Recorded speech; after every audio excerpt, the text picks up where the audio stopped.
ಇಲ್ಲೇ ಮುಂದೆ ಎಳ್ಕೊಂಡು ಇದೆ ಸಾಹೇಬ್ರ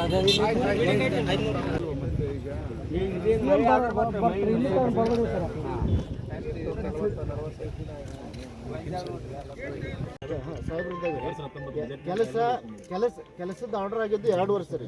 ಈಗ 7 ವರ್ಷ ಆದರೂ ಸಹಿತ ಆ ಕಾಮಗಾರಿ ಮತ್ತು ಇದು ಹೆರ್ಕಲ್ ಏತ್ ನೀರಾವರಿ ಸೆಂಕ್ಷನ್ ಆಗಿ 8 ವರ್ಷ ಆಯ್ತು. 8 ವರ್ಷದೊಳಗೆ ನಮ್ಗೆ ಈಗ 3 ವರ್ಷದಿಂದ ಕೆಲಸ ಚಾಲು ಮಾಡ್ಯಾರ. ಹೊಳ್ಳಿ ಮತ್ತು ಈಗ ಬಂದ್ ಮಾಡಿದ್ದು 3 ವರ್ಷ ಆಗುತ್ತೆ. ಸರ್ಕಾರ ಬಂದ ಮೇಲೆ ಕೆಲಸನೇ ಚಾಲು ಮಾಡ್ತಾಯಿದ್ವಿ. ಈ ರೈತರಿಗೆಲ್ಲ ಹಡ್ಡು ಹೋಗಿದ್ ಬಿಟ್ಟಾರೆ. ಅದನ್ನು ಅದೇನು ಕ್ಲಿಯರ್ ಮಾಡಿಲ್ಲ. ಅದು ತೊಂದರೆ ಇದು ತೊಂದರೆ. ಏನು ಹೇಳ್ತಾರೆ MLA ಹೊಳ್ಳಿ ನಮ್ಮ ಊರಿಗೆ ಬಂದಿಲ್ಲ ರೀ. ಈಗ ಏನು ಹೇಳಿದ್ರು, ನಾನು ಇದನ್ನ ಭೂಮಿದು ಎಲ್ಲ ಬಿಡಿಸ್ಕೊಂಡು ನಿಮ್ದು ಏನೂ ಇಲ್ಲ ನಾನು ತೊಗೊಳಂಗಿಲ್ಲ ಅಂತ ಸರ್ಟಿಫಿಕೇಟ್ ತೊಗೊಂಡು ಬರ್ತೀನಿ ಅಂತೇಳಿ ಓಟ್ ಹಾಕಿಸ್ಕೊಂಡು ಹೋದವ್ರು JT ಪಾಟೀಲ್ರು ಹೊಳ್ಳಿ ಅದ್ರ ಸುದ್ದಿ ಮಾತಾಡೋಕ್ಕೆ ಇರಲಿಲ್ಲ. ಈಗ ಮೊನ್ನೆ ಗೋಮಾಳ ತೊಗೊಂಡ್ರಿ ಈ ಸರ್ಕಾರದವರು. ಇದೇ ಇವರು JT ಪಾಟೀಲ್ರು ನಮ್ಮ MLA ಅವರು ಇಲ್ಲ ಇದನ್ನ ಮಾಡ್ತೀನಿ ಅಂತೇಳಿ ನಾನು ಸಂಪೂರ್ಣ ಬೆಂಬಲ ಇರ್ತೀನಿ ಅಂತ ಗೋಮಾಳನ ಯಾರಿಗೂ ಹೇಳಾರ ಒಂದು ಕೆರೆಗೆ ಪೂಜೆ ಮಾಡಿ ಓಡೋಗ್ಯಾರ. ರಾತ್ರಿ ಪೂಜೆ ಮಾಡಿ ಓಡೋಗ್ಯಾರ. ಇಲ್ಲಿ ಬರ್ತಾ ಇಲ್ಲ MLA ಅವರು. ಇಲ್ಲ ರೋಡ್ ಆಗೈತಲ್ಲ ರೋಡಿಗೆ ಮಣ್ಣು ಮಾರ್ಯಾರ್ರಿ. ಈಗ ಕಾಂಗ್ರೆಸ್ ಅವ್ರು ಎಲ್ಲರೂ ಆಯ್ತು 5 ಗ್ಯಾರಂಟಿ ಕೊಡ್ಲೇತೀವಿ ಆರಾಮ್ ಸರಿ ಬಸ್ಸಿನ ತಿರುಗ್ರಿ ಮನೆ ಕೂಡ್ರಿ ಇಲ್ಲತ್ತಾರ ಅವ್ರು 2000 ರೂಪಾಯಿ ಕೊಡ್ಲತ್ತೀವಿ. ರೈತರ ಗ್ಯಾರಂಟಿ ಯಾವ್ದದ ಏನ್ರಿ?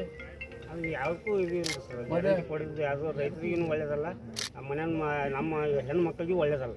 ಹಾಂ, ಅದು ಗ್ಯಾರಂಟಿ ಕೊಡ್ತಾರಲ್ಲ, ಬಸ್ನಾಗ ಅಡ್ಡಾಡಕ್ಕೆ ಹಚ್ಚಲ್ಲ. ಅಲ್ಲ ಈಗ 2000 ರೂಪಾಯಿ ಕೊಡ್ಲತ್ತೀವಿ ಅದರಲ್ಲಿ ತೃಪ್ತಿ ಹುಡುಗರಿಗೆ ಎಷ್ಟು ತ್ರಾಸ ಆಗೈತೆ ಗೊತ್ತೇನ್ರಿ? ಇವತ್ತು ಬೆಳಗ್ಗೆ ಎಷ್ಟೋ ಮಂದಿ ವಾಪಸ್ ಹೋದ್ರು ರೈತರಿಗೆ ಒಳ್ಳೇದಾಗೋದಲ್ಲ ಅಲ್ರಿ. ಸ್ಕೂಲ್ ಹುಡುಗರು ಅದೆಲ್ಲ ದೊಡ್ಡ ತ್ರಾಸ ಆಗೈತೆ. ಈಗ ಹಿಂದೆ ಸಾಲ ಮನ್ನಾ ಮಾಡಿದ್ದಾರೆ ಹೇಳ್ರಿ.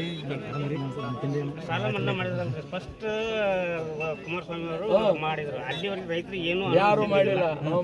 ಅವ್ರು ಮಾಡಿ ಮತ್ತೆ ಮಾಡ್ಯಾರ್ರಿ.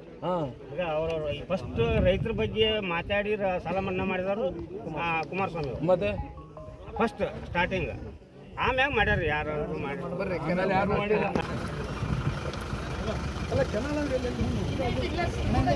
ಮುಂದೆ ಬರಪ್ಪ ನೀವು. ಸರ್ ಇನ್ನು ಮಳೆಯಲ್ಲಿ ಎಲ್ಲ ಹರಿದು ಬಿಡ್ಬೇಕು ನಾವು. ಏನು ಪರಿಸ್ಥಿತಿ ಏನೂ ಇಲ್ಲ.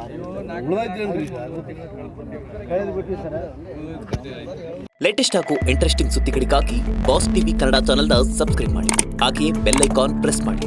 ಇದರ ಜೊತೆಗೆ ಫೇಸ್ಬುಕ್, ಇನ್ಸ್ಟಾಗ್ರಾಮ್, ಎಕ್ಸ್ನಲ್ಲೂ ಮಿಸ್ ಮಾಡದೆ ಫಾಲೋ ಮಾಡಿ.